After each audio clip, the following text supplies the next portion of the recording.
This is a Latin statement that means I think, therefore I am, or I am thinking, therefore I am. It is the foundation of René Descartes' philosophy. According to Descartes, the only thing we cannot doubt is our very thinking, even if we are mistaken or deceive.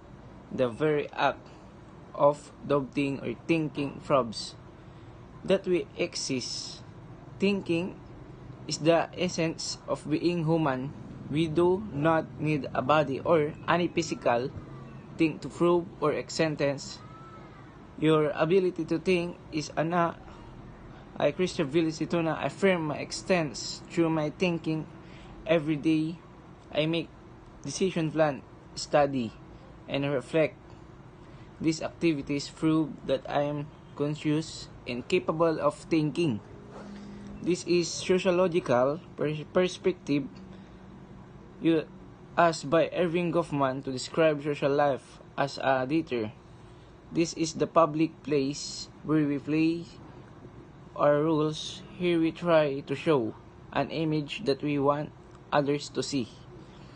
At school, I am a student who listens to teacher, participates in discussion, and strive to learn. At home, I am a child who obeys parents, helps with household chores, and show affection with my friend.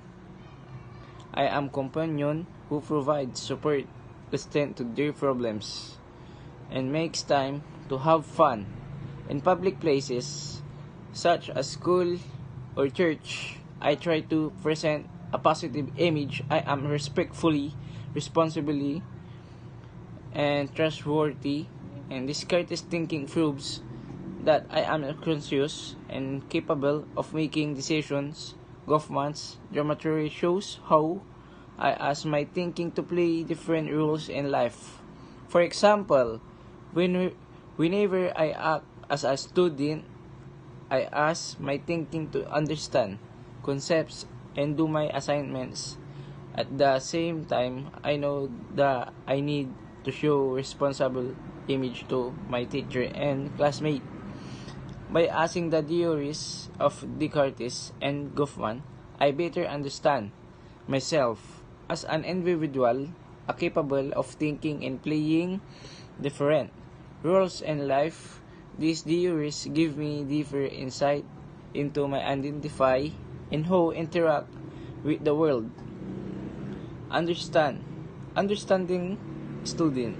By understanding that each student has the ability to think, Descartes, and plays different roles, Goffman, I will be more sensitive to their needs and challenge.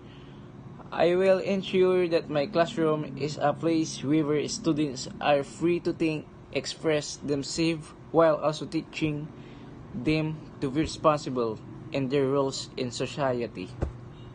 Thank you. Thank you for watching.